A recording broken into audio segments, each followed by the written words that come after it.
कि sign 180 plus theta है, तो एक बार ध्यान रखो, साइन कॉस में कन्वर्ट होगा, कॉस साइन में, कॉसेक सेक में, सेक कॉसेक में, जब इस तरह की सिचुएशन है। अब कन्वर्ट होगा या नहीं ये डिपेंड किस पे करता है, एंगल पे। 180 इवन होता है या ऑड होता है? इवन होता है, तो इवन में कन्वर्ट होता है क्या?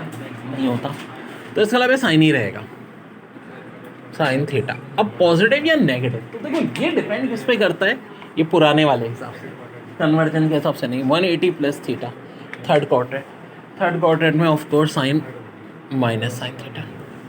अब साइन 180 माइनस थीटा, तो 180 डायरेक्ट 90 का इवन मल्टीपल है, साइन ही रहेगा। लेकिन पॉजिटिव या नेगेटिव, तो देखो 180 minus theta second quadrant, sine positive होता है तो पॉजिटिव ही रहेगा, ये पॉजिटिव। क्योंकि बच्चों मैंने आपको कहा था कन्वर्जन वाला कॉन्सेप्ट बड़ा इंपॉर्टेंट है, बहुत डिटेल में समझाता हूँ। देखो ये तो पता है फर्स्ट क्वाड्रेंट 0 से 90, 0 को 360 भी कहते हैं। अच्छा अब यहाँ क्या चीज़ आती है, थीटा आती है, और 90 माइनस थीटा कहाँ आएगा, वो भी यहीं आएगा। फर्स्ट क्वाड्रेंट में हमेशा 90 माइनस थीटा कहाँ आएगा, फर्स्ट क्वाड्रेंट में। अब देखो 90 से 180, तो 90 प्लस थीटा कहाँ आएगा, सेकेंड क्वाड्रेंट में। और 180 माइनस थीटा कहाँ आएगा, सेकेंड क्वाड्रेंट में। थर्ड क्वाड्रेंट में कभी भी 180 प्लस थीटा है तो इसका मतलब है कि बात हो रही है थर्ड क्वाड्रेंट की, और 270 माइनस थीटा है तब भी बात किसकी हो रही है, थर्ड क्वाड्रेंट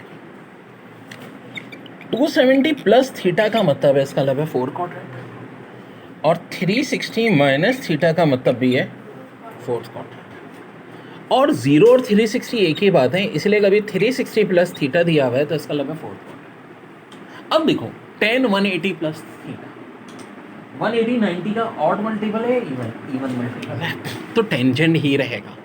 अब सवाल ये पैदा होता है कि पॉजिटिव या नेगेटिव, तो वेल ये डिपेंड किस पे करता है, क्वाड्रेंट पे। 180 प्लस थीटा का मतलब है थर्ड क्वाड्रेंट में हमें पता है 10 पॉजिटिव होता है।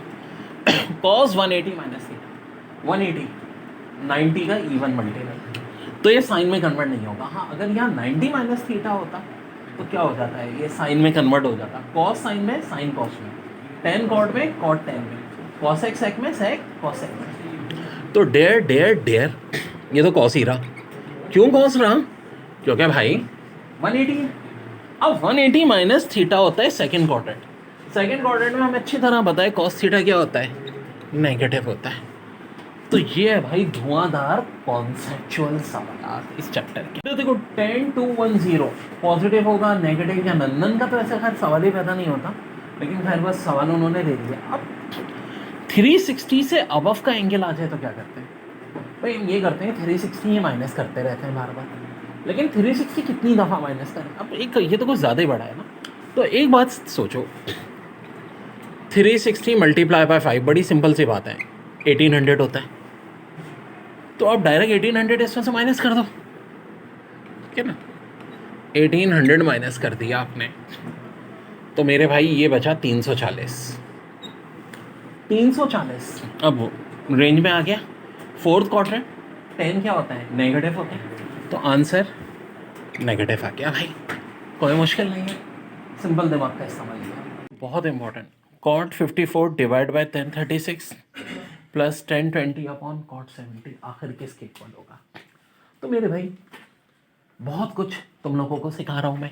एक बड़ी काम की बात याद रखो, टेंजेंट और कॉर्ड के दरमियान में एक रिलेशन होती है, कॉम्प्लीमेंट्री रिलेशन। कॉम्प्लीमेंट्री एंगल किनको कहते हैं, जिनका सम 90 के इक्वल हो। तो याद रहे कॉर्ड के साथ क्या लिखा है 54, और 10 के साथ है 36।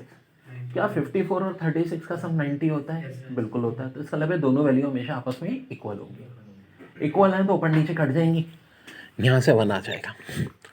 आगे ऐसे ही दिया हुआ है 1020 अपॉन कॉट 70, सम 90 है, तो भाई ये भी कट जाएंगे और इनका भी रिलेशन आ जाएगा 1, 1 + 1 2 आ जाएगा।